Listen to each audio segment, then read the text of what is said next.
Hello friends, my self Rakesh Gujjar, BMS second prop student in government Ayurveda college Jaipur. तो जो ये complete separate video है, मैं पार्शियल ड्रॉप के लिए लेके आया हूँ कि जो भी कंप्लीट स्टूडेंट्स हैं, जो BMS कर रहे हैं, BHMS कर रहे हैं, BUMS कर रहे हैं या फिर BNYS कर रहे हैं, जो पार्शियल ड्रॉप की सोच रहे हैं। पार्शियल ड्रॉप का मीन है कि आप जो कंप्लीट ये जो आपका आयुर्वेदा से रिलेटेड कोर्स है वो चल रहा है, उसमें आपको इसी के साथ साथ में आपको जो MBBS वगैरह BDS आगे जो भी आप कोई कोर्स चूज करना चाह रहे हैं, मेनली MBBS के लिए ही सभी स्टूडेंट्स हैं, वो साथ में प्रिपरेशन करते हैं।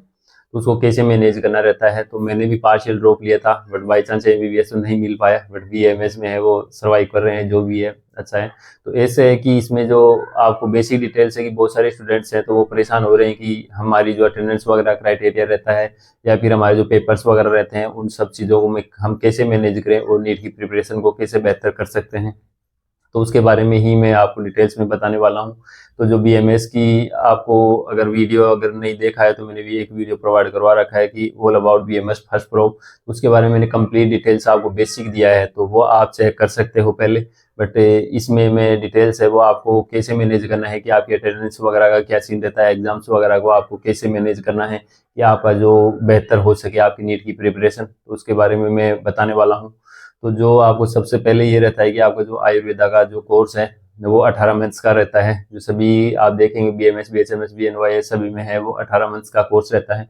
ये हमारे यहाँ जो ईयर वाइज है वो नहीं चलता है, यहाँ पे आपके आयुर्वेदा में चलता है कि 18th मंथ का जो प्रोब रहता है, एक तरीके से 1.5 ईयर का प्रोब चलता है। तो आपकी जो मेन यूनिवर्सिटी एग्जाम रहती है वो 1.5 ईयर के बाद ही लगती है। फिर जो सेकेंड प्रोब रहता है उसमें 1.5 ईयर के बाद आप 3 ईयर हो गए। उसके बाद थर्ड प्रोब रखता है, आपके 4.5 ईयर्स है, वो 4.5 ईयर हो जाते हैं। तब आपका जो ये डिग्री है हो जाती है लास्ट ईयर। फिर लास्ट आपका जो 1 ईयर रहता है उसमें आपको आयुर्वेदा की इंटर्नशिप 6 मंथ की और एक मॉडर्न की इंटर्नशिप रहती है 6 मंथ की, वो दोनों आपको कंप्लीट करनी रहती है मैंडेटरी। इसके बाद आपको 5.5 ईयर का जो complete BMS, BHMS, BUMS, BNYS का कोर्स है वो कंप्लीट हो जाता है। अब इसी के साथ आपको मैनेज करना रहता है कि नीट की प्रिपरेशन को। तो नीट की प्रिपरेशन जैसे आपका अभी कॉलेजेज है वो स्टार्ट हो चुकी है, उसके बाद आप मई में आपकी एग्जाम रहती है नीट की। तो आप उसके लिए आप देखेंगे तो आपके 4-5 महीने अप्रोक्स आपके पास 4-5 महीने हैं वो बचे हुए हैं। तो 4-5 महीने में आपको कैसे मैनेज करना है सभी चीज़ें। अब तो इसमें यह है कि आपको कॉलेजेज में है तो आप कितना टाइम है दे सकते हैं। तो सबसे पहले तो आपको अटेंडेंस का सबसे मेन प्रॉब्लम रहती है कि 75 अटेंडेंस है हमारी, कैसे पूरी हो पाएंगी, हम कैसे मैनेज करें। तो सबसे जो अच्छी बात है इसमें कि आपको 18 महीने का कोर्स रहता है। तो आप अगर 5-6 महीने अगर स्किप कर देते हैं, मान के चलो कि बहुत सारे स्टूडेंट्स रहते हैं जो 6 महीने हैं अभी, मतलब मान लो 6 महीने बाकी है नीट के एग्जाम के, तो 6 मंथ आप डायरेक्ट स्किप करके नीट की एग्जाम के बाद ही आप कॉलेज ज्वाइन करते हैं। तो उसमें भी आपका जो मेन प्रॉब्लम्स आती है कि आपकी जैसे आप डायरेक्टली बेसिक मानो 6 मंथ्स के अकॉर्डिंग आपकी 66 अगर नीट में आपका बाई चांस हो जाता है सिलेक्शन, तो आपको कोई प्रॉब्लम ही नहीं है। ज़्यादातर ये बॉन्ड फ्री कॉलेजेस रहती है। राजस्थान की मैं बात करूँ तो जोधपुर कॉलेज के अलावा है ना, सभी में बॉन्ड फ्री कॉलेजेज है। तो वहाँ आप इजीली आपका अगर MBBS मिल जाता है तो आप छोड़कर चले जाते हैं। और बहुत सारी कॉलेजेज हैं जिनमें MBBS के बाद छोड़कर जाते भी, हमारे कॉलेज में 5-7 सिलेक्शन है वो पर ईयर हो ही जाते हैं। तो उसमें आप 6 महीने अगर आप बाई चांस नहीं गए, डायरेक्टली आपने नीट दे लिया, नीट में आपका सिलेक्शन हो गया, आप चले गए, आपको कोई प्रॉब्लम नहीं आएगी। बट आपका अगर सिलेक्शन नहीं हुआ है तो आपको फिर यहाँ ही सर्वाइव करना पड़ेगा, क्योंकि आपका ईयर तो खराब नहीं हुआ है। तो इसलिए ये चीज़ एक बेस्ट रहती है कि आप पार्शियल ड्रॉप ले लेते हैं, आपका ईयर खराब नहीं होता है। बट या फिर आपकी जो अटेंडेंस आपका बेसिक आइडिया थे वो 6 मंथ आप कॉलेज नहीं गए, मान लो बिल्कुल ही नहीं गए आप, तो उसके बाद भी आपकी 66% है वो अप्रोक्स, या 60 तो मान ही लोगे, आपकी 60% है आपकी अटेंडेंस है वो हो जाएगी। आप आगे के जो 12 मंथ है उसमें आप रेगुलर कॉलेजेज जाएंगे तो आपकी 60% के आसपास हो जाएंगी। तो ज़्यादातर कॉलेजेज हैं जिनमें ज़्यादा स्ट्रिक्टनेस है, तो वहाँ तो आपको थोड़ी सी प्रॉब्लम आ सकती है, वहाँ एक्स्ट्रा क्लासेज वगैरह लगा देते हैं, या फिर कभी कभी ऐसा भी होता है कि आपको एग्जाम में बैठने भी नहीं दे, तो ऐसी प्रॉब्लम रहती है। बट उसका भी एक सॉल्यूशन है कि आपको अगर बाई चांस बैठने नहीं देते तो जस्ट 6 मंथ बाद आपके जो बैक पेपर लगते हैं, जिनके बैक रह जाते हैं, तो 6 मंथ बाद पेपर लग जाते हैं, तो वो आप पेपर दे करके और उसी ईयर में आप अगर पास हो जाते हैं तो उसी ईयर में आप रह सकते हैं। तो वो तो मैं जो स्ट्रिक्टली कंडीशन बता रहा हूँ कि बाई चांस आपके साथ ऐसा हो गया कि नहीं बैठने दिया। वैसे ज़्यादातर कॉलेजेज रहती है राजस्थान की, न्यू कॉलेजेज हैं तो उनमें वो मैनेज कर लेते हैं। तो अगर बाई चांस आपकी 60 के आसपास भी अटेंडेंस रह पाती है, आपने अगर 6 मंथ डायरेक्टली स्किप कर दिया था तो भी आपको मैनेज कर लेते हैं और आपको एग्जाम में है वो बिठा लेते हैं फिर आपके अकॉर्डिंग। क्योंकि अगर 6 मंथ आपके खराब भी हो गया, आपने कुछ भी नहीं पढ़ा आयुर्वेदा का, तो भी आपके पास 12 मंथ रहते हैं, तो आप अच्छे से उसमें पढ़ करके और अपना कोर्स है वो कवर कर सकते हैं। क्योंकि इसमें दोनों ही पॉजिटिव नेगेटिव पॉइंट्स हैं कि आपको एमबीबीएस मिल गया तो आपको अच्छा काम हो जाएगा, अगर नहीं भी मिला तो भी आपको कोई इतनी ज़्यादा खास फर्क नहीं पड़ेगा, बट आपका ईयर बच गया कि आपको नेक्स्ट ईयर के लिए कुछ करना नहीं पड़ा कि पूरा ईयर खराब हो गया। आपका जो ईयर था वो चल रहा है, उसी ईयर में आप नी स्टूडेंट्स के साथ है आप बैठ सकते हैं।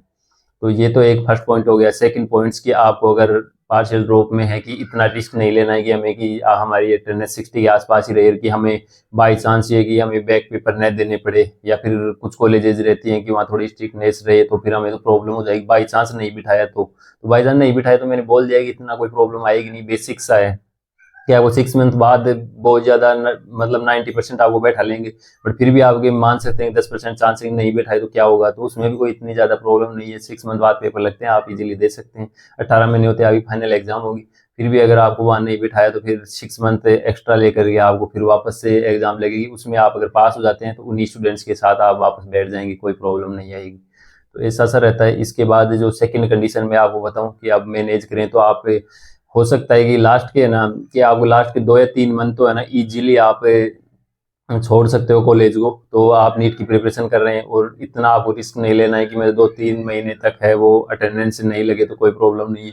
तो आप अभी क्या है कि अभी स्टार्टिंग में है, तो आप बोले आयुर्वेदा का जो कंप्लीट कोर्स है वो अभी थोड़ा थोड़ा बेसिक देख लो, कोई क्लास वगैरह में देख लो। आप घर पर जा करके कंप्लीट नीट की ही प्रिपरेशन करो, जितना होता है आप नीट का ही पढ़ो। कॉलेज में भी आपको टाइम मिलता है तो वहाँ नीट का ही आप उनको रिवाइज करते रहो। आपने पहले ही अच्छे से रिविजन कर रखा होगा तो वो आप रिविजन करते रहे, घर पे भी जा करके आप उन्हीं को पढ़ें। बस आप अटेंडेंस के लिए है कॉलेज में 2-3 मंथ तक आ सकते हैं, जैसे नवंबर दिसंबर जनवरी ये 3 मंथ हैं, आप आ सकते हो। फरवरी मार्च अप्रैल 3 मंथ है या 2 मंथ है, अपने अकॉर्डिंग देख लो। 2 मंथ या 3 मंथ भी आप स्किप कर देते हो लास्ट के, और उसमें ओनली कंप्लीटली आप जो नीट पे फोकस करते हो, नीट की एग्जाम देते हो, तो वहाँ आपको बेनिफिट देखने को मिलेगा।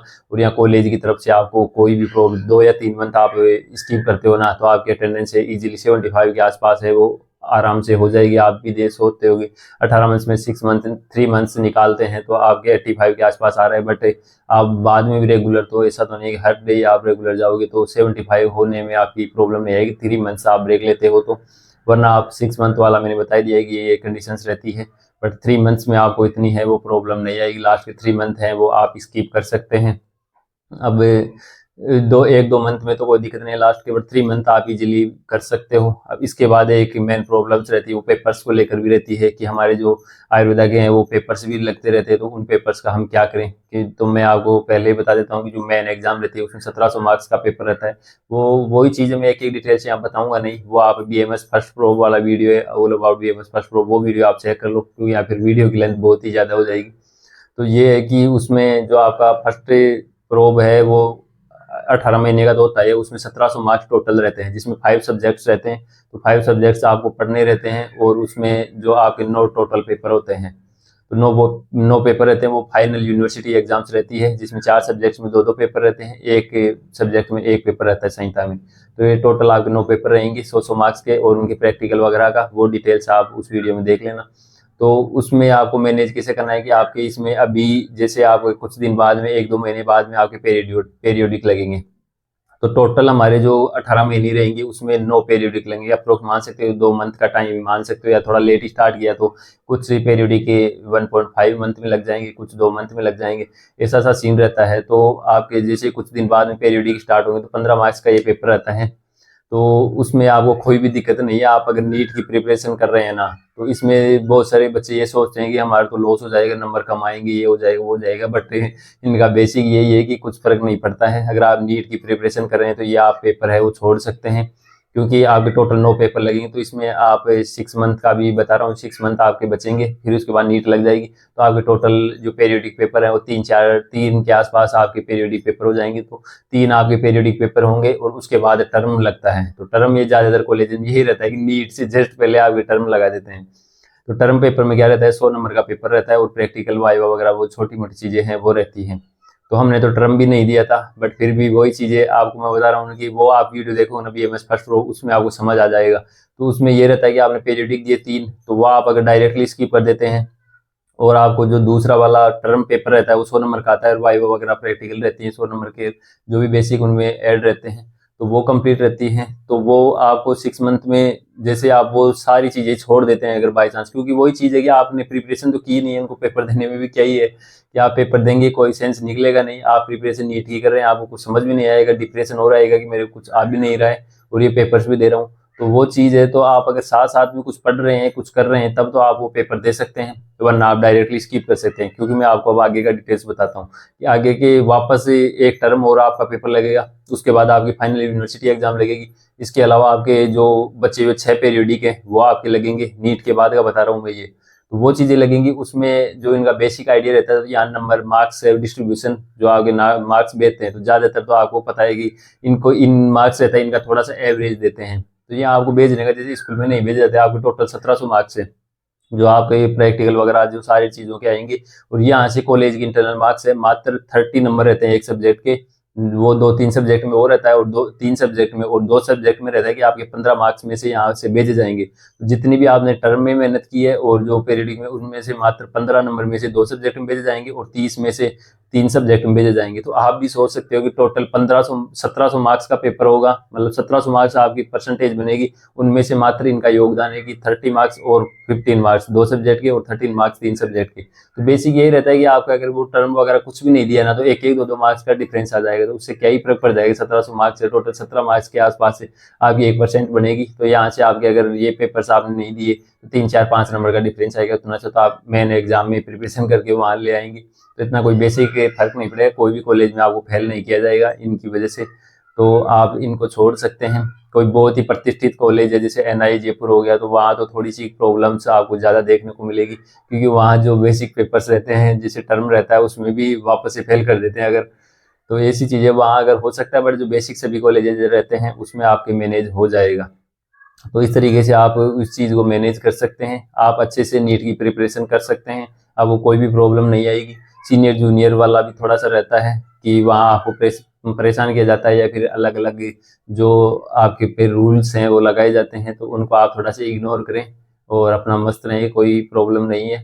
मैं GSC जयपुर में हूँ, तो यहाँ हमारे इतना कोई ज़्यादा परेशानी वाला मामला रहता नहीं है।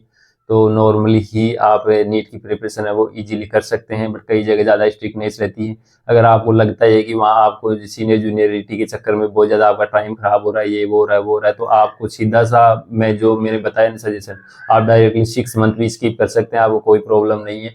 आपको लास्ट में एग्जाम में बाई चांस बिठा लेते हैं, बाई चांस नहीं बिठाया 10%, तो कोई दिक्कत नहीं है, आप 6 मंथ बाद एग्जाम दे लेना, क्योंकि रहेंगे आप फर्स्ट ईयर में ही, वैसे आपको प्रिपरेशन के लिए एक्स्ट्रा टाइम मिल जाएगा। आप बैक वाले पेपर है वो दे सकते हैं। बस ये रहता है कि वहाँ फिर थोड़ा सा हार्ड पेपर वगैरह आ जाता है, तो थोड़ी दिक्कत आ सकती है, वरना आप अच्छे से प्रिपरेशन करेंगे तो आप इजीली से बैक वाले पेपर है वो दे करके पास कर सकते हैं। तो आप 6 मंथ भी आप ब्रेक ले सकते हैं। तो यही डिटेल्स थी, और भी आपको कोई डाउट्स रहता है तो आप कमेंट सेक्शन में पूछ सकते हैं। मिलते हैं किसी नेक्स्ट इन्फॉर्मेटिव वीडियो के साथ, तब तक के लिए जय हिंद और जय भारत। सब्सक्राइब जरूर कर लीजिएगा। Thank you.